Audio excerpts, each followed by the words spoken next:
ቅዳሜ ከሰዓታችን እንደቀጠለ ነው። በቅዳሜ ከሰዓታችን የቤተሰብ ማፈላለግ ሰዓት ላይ ያለነው ወንድማቸውን ለመፈለግ የመጡ እንግዳ ናቸው። እንኳን ደህና መጡ። እንኳን ደህና ቆያችሁን። እንተዋወቅ። እሺ በቀለች ባይሳ ይባላልው። የሚፈለገው የእርሱ ወንድም ስሙ ማን ነው? ወንድሜ ቾምቤ ሙለታ ይባላል። በምን አጋጣሚ ተጠፋፋችሁት? በ1973 ዓመተ ምህረት ነው እና ከዛም በኋላ በ94 ዓመተ ምህረት ያሳደገችው አክስታችን ናትና አክስታችን ስታርፍ መጥቶ ቀብሯት ሄደ። 94 ዓመተ ምህረት በ73 ከነጥ አምቦ ነበረ። አምቦ ወረዳ 6 ልዩ ቦታ አራዳ በሚባል ይኖር ነበረ ከአክስታችን ጋር። አክስታችን ማህናትና እሷ ናት ያሳደገችው። ከዛ ያጎታችን ልጅ ደግሞ ድሬዳዋ ይኖራል። ስራ ፍለጋ ወደሱ ጋር ሄደ። ወደሱ ሄደና ትንሽ ጊዜ እንደሰራ አላዋጣውም መሰለኝ። በቃ እኔ ወደ ጅቡቲ መሄዴ ነው ቻው ብሏቸው ሄደ ነው ያሉ። ኢንፎርሜሽን እንደሰማ ነው ያለኝ ኢንፎርሜሽን ይሄው ነው። ስለዚህ 94 ድረስ የት እንዳለ ታውቁ ነበር ማለት ነው? ከ94 በኋላ ነው የጠፋው። ከ94 በኋላ ነው ድምጹ የጠፋብን። 94 ለለቅሶ ሲመጣ አግብቶ ነበር ወይ? የት ነው የሚኖረው? ምንም የምታውቁት ነገር የለም? አይ አላገባም። በዛን ጊዜ አላገባም። አጎታችን ድሬዳዋ ይኖር ነበረ።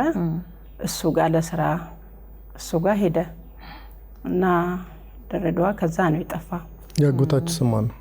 ያጎታችን ልጅ ስም አያሌው ይብሳ ይባላል።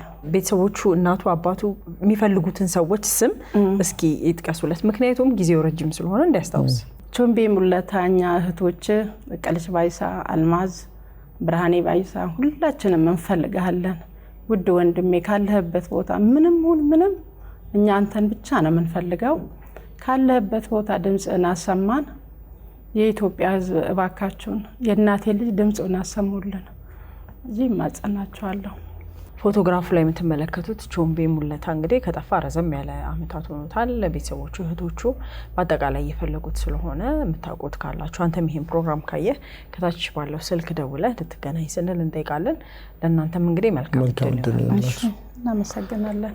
ወደ ቀጣይ ባለ ታሪክ እናልፋለን። አብራችሁን ቆዩ። እያንዳንዱ ዝውውር ሁለት ዓለማትን የሚያገናኝ የማይታይ የፍቅር ድልድይ ነው። ርቀት ቢለያየንም በልባችን ግን አንድ ላይ ነን። አቢሲኒያ የልባችሁን መሻት ያደርሳል። አቢሲኒያ ረሚት፣ የፍቅር መንገድ፣ የትውልድ ድልድይ። አቢሲኒያ የሁሉም ምርጫ። ወደ ቀጣይ ባለ ታሪክ አልፈናል። ጌታውን ተካልኝ ይባላል። እንኳን ደህና መጣ። ወንድሜን ለመፈለግ እንደመጣ ሰምተናልና ከወንድም ጋር እንዴት እንደተጠፋፋችሁ አጋጣሚውን ሁሉንም ነገር ንገረን።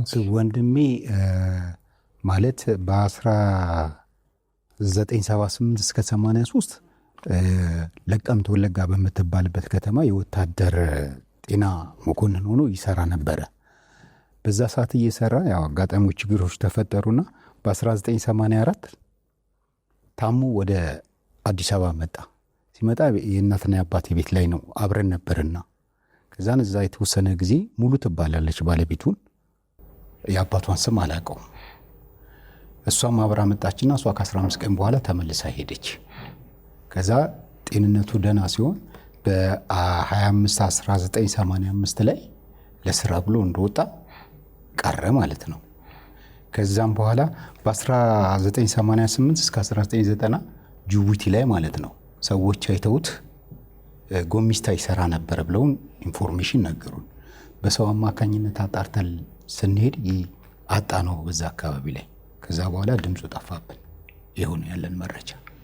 እስቲ የእናትህን የአባትህን የወንድሞችን እሱ ሊያስታውስ የሚችላቸውን ስሞች እስኪ ጥራ፣ እንዲያስታውስ ማለት ነው። ጊዜው ረጅም ነው። ጊዜው ረጅም ነው። እኔም በስነ ስርዓቱ ያስታውሳል። ቤተሰብ ሁሉንም ያስታውሳል ማለት ነው። በተለይ እኔ ህመሙ በነበረበት ሰዓት ላይ አብሬው ስለነበርኩ እንትን ይለኛል። ምን ነበር ነው መንገድ ብዙ መንገድ ስለመጣ ትንሽ አሞት ነበረ። ወጥቶ ነበርና የእናታችሁ ስም የአባታችሁ ስም? የእናቴ ስም ወይዘሮ ይሽረጋሳ ሮቢ ትባላለች። የአባቴ ስም ደግሞ ተካልኝ ከበደ ጥላሁን ይባላል። ልጅ ወልዷል ምናምን ከባለቤቱ? እሱን አናውቅም። አታውቁም? እሱን አናውቅም። ስለዚህ በምስሉ ላይ የምትመለከቱት ተሾመ ተካልኝ ቤተሰቦቹ እየፈለጉት ነው። አንተም ይሄን ፕሮግራም ልታዩት ትችላለህ ብለን እናስባለን። ከታች ያለ ስልክ እንግዲህ እንድትተባበሩ እንጠይቃለን። በዚህ ስልክ ይሄን ቤተሰብ እናገናኝ ስንል እንጠይቃለን። መልካም እድል ይሆናል። ወደ ቀጣይ ባለ ታሪክ ነው የምናልፈው። አሁንም አብራችሁ ቆዩ። ቀጣይ እንግዳችንም ወንድሟን ለመፈለግ ነው የመጣችው። እንኳን ደህና መጣሽ። እንኳን ደህና ቆያችሁ። ማን ይባላል ስምሽ? አለምነሽ ተሾመ ይባላል። አለምነሽ ተሾመ። የወንድምሽ ስም ይፈለገው ወንድምሽ? ዋለልኝ ተሾመ ይባላል። መቼ ነው የጠፋው? 2009። በምን አጋጣሚ ነው የጠፋው? እስኪ ታሪኩን ንገሪ። ከየት ነው? እንዴት ንገሪ እስቲ። ተወልደን ያደግነው ደቡብ ጎንደር እስቴ ወረዳ ጎና ኮስተት ቀበሌ ነው። እስከ 7ኛ ክፍል ተምሮ ከዛ በረሃ ሄድ ነበርና ትንሽ ሲያመው ወባ ምናምን እያመመው ወደ አዲስ አበባ ታላቅ እህታችን አለች፣ እሷ ዘው መጣ። 2004 ነው የመጣው አዲስ አበባ። በመሃል ግን 2 ጊዜ የመጣ ክፍለ ሀገር ጠይቀን ነበር። የመጨረሻ 2008 የፋሲካ መጥቶ ፋሲካን ሁሉ ከተመለሰ በኋላ ነው የጠፋው ማለት ነው። የመጨረሻ ከእህታችሁ ጋር አይኖርም? አዲስ አበባ አይኖርም። ማን ነው ስሟ? እሷ በፈንቴ ተሾመ ትባላለች። ስለዚህ ከአዲስ አበባ ከሷ ምን የጠፋው? ከክፍለ ሀገርም የመጨረሻ ጊዜ ለፋሲካ መጣ ነው ያልሽ? አዎ፣ እዚህ እየሰራ ካሳንቺስ ጋር ይሰራ ነበር። ምን ይሰራል? አልጋ ክፍል ነው መሰለኝ። እና ከዛ በኋላ ደግሞ ወጥቶ ከጓደኛው ጋር ገርጃ አካባቢ ተከራይቶ ኮንስትራክሽን ይሰራ ነበር። አዲስ አበባ ዋሳ ኮንስትራክሽን እንደሚሰራ እሱን ከሰራ በኋላ ከፋሲካ እንደተመለሰ ስልክ ስንደውል ስልኩ አይሰራም። በመሃል ኮንስትራክሽንም እየሰራ እሷ ጋር 1-3 ወር ጠፍቶባት መንገድ ላይ ነው እንደዚህ መኪና ላይ ምናምን አግኝተው በቃ በጣም አዝና አልቅሳ ምናምን ከፍቷት ነበርና እንደዛ እያለ በመሃል አልፎ አልፎ እንደዚህ ጠፋ ነበረ። ማለት ልጁ እንዴት መሰለሽ በጣም መልካም፣ ለታላቆችም ታናሾችም ሴቶች ነንና ለኛ መሆን የሚፈልገው ነገር አለ። እሱ ነገር አልሆነለትም። ብዙ ቦታ ያስባል። አንዳንዴ የሆነ ቦታ እንደውም ጎንደር ራሱ ሄዶ በመሃል የሆነ ቦታ ሊሄድ አስቦ ማለት ነው ሲነግረን በፊት ነገር ትራንስፖርት ነገሩ ስላልተመቻቹለት የሆነ ወርቅ ሽቶ ምናምን እንደተመለሰ ወደ አዲስ አበባ ምናምን ሲነግረን ነበር። ሜቢ የሆነ የህይወት ስትራግል ገጥሞታል። ሆቴል ላይ እየሰራ ማለት ሱስ ላይ ከኛ እስከምናውቀው ድረስ ሱስ ምናምን የለበትም። በቃ መሆን ስላልቻለ ለኛ ይመስለኛል። ቤተሰቦቹ በምን አይነት ሁኔታ ላይ ነው ያሉት? እናቱ አባቱ? እውነት ለመናገር እኔ ያው ልምጣ እንጂ ሁሉም ነው የሚያስቡት። እናቴ በየቀኑ ነው የምትጠይቀን፣ መልስ ራሱ አጣን። ወንድሜ እውነት የእናቴ ልጅ በህይወት አናስቸግርህም፣ ድምጽህን ብቻ ነው የምንፈልገው፣ ድምጽህን መስማት ነው የምንፈልገው። እናታችን አባታችን በህይወት እስካሉ ድረስ እንዳይቆጭህ። እኔ ለኢትዮጵያ ህዝብ ማቅረብ የምፈልገው ነገር እናት አባት ለልጅ አምላክ ስትሉ፣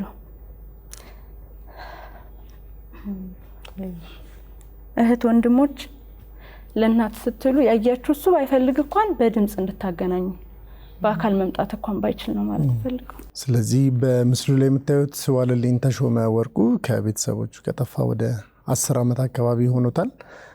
እሱን የምታውቁ ወይ ደግሞ ስለሱ መረጃ ያላችሁ ሰዎች ከስር ያለውን ስልክ ቁጥር በመጠቀም የተነፋፈቀውን ቤተሰብ እንድናገናኝ ያደራ እንላለን። መልካም እድል እንመኛለን። መልካም እድል አመሰግናለሁ።